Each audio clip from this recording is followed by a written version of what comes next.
failure is neither an option nor a possibility. July 22, 2013. These final moments before your awakening are extremely trying and tiring for you because it seems that you have been waiting for eons, and in a way you have, even though it has been but a moment, and yet the waiting continues. We, your guides and mentors in the spiritual realms, are with you to assist in assuaging your doubts and anxieties and to raise your spirits. And to remind you, as you truly do know, that the divine plan, in which each of you has an essential part to play, an essential duty to perform that no one else can do instead of you, is perfectly on schedule for the unfoldment of humanity's grand and illustrious awakening. Keep carrying your light enthusiastically on high for all to see, because doing so not only uplifts and encourages others, but it also strengthens your own faith, your own deep inner knowing that all is as it should be, because that is God's will. The light that you all carry is far, far brighter than you can possibly imagine as you struggle under the limitations placed on your awareness by the illusion. However, the effect of that light on all with whom you engage in any way at all is tremendously powerful and uplifting, which is your intent and God's, and is why you elected to carry it. All across the world the energy fields of each individual light holder are gently but rapidly spreading outwards and interpenetrating the energy fields of all on the planet, dissolving and eradicating anything that is not in harmony with the divine field of love and encouraging all to open their hearts in acceptance, hearts which, for eons, they had attempted to close off to the love from which they had been created.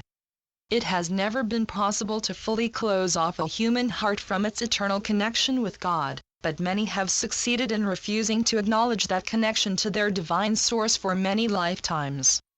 As they incarnated for each new human life, they held the intent to be open to our Father's love, but the dark energy that had become all-pervasive throughout the illusion was very seductive, being the opposite of love, something that seemed quite different, even entrancing, and they were frequently drawn into the fear, anger, and hostility that the illusion supports.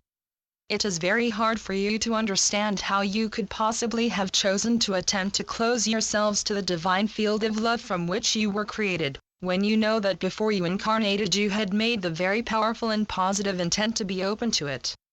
Well, that is the effect of choosing separation from God in the first instance. God created you as enormously powerful beings so that you could enjoy reality, His divine kingdom to the fullest extent. Instead you chose to use that power in an unsuitable fashion. We have talked about this before, using electricity as an example. You can use it to provide light, heat, communications, transport, and you can also use it to power the electric chair to execute people, to electrify fences to contain people, to power floodlights to watch over people and control them. Of itself it just is, an energy that has many uses. It is the use to which it is put that defines its appropriateness or inappropriateness.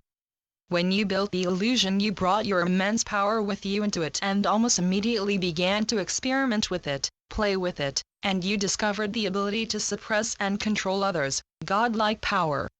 It proved irresistible. And today, as you approach your illustrious moment of awakening, there are still a large number among you who would use that power for those same nefarious purposes. Many of you came to believe the old adage, you have to fight fire with fire.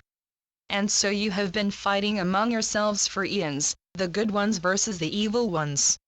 And, naturally enough, you all believed that you were good and that it was the others, a truly catch-all phrase with utterly damning connotations, who were evil and absolutely had to be destroyed so that the peace of God could be established and prevail. Religion against religion in just wars. Insanity.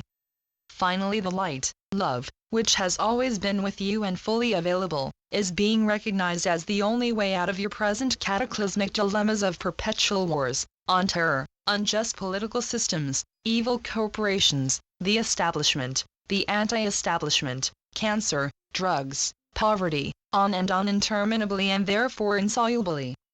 So, I repeat, hold your light on high, constantly, as we offer you endless, abundant assistance in your intent to be courageous, to be seen, to be loving, to be accepting, and by so doing, to change, permanently, yourselves and the world. Failure is neither an option nor a possibility, because there is only love. All else is illusory. You will awaken into the brilliant light of God's eternal day. Your loving brother, Jesus. Channeled by John Smallman.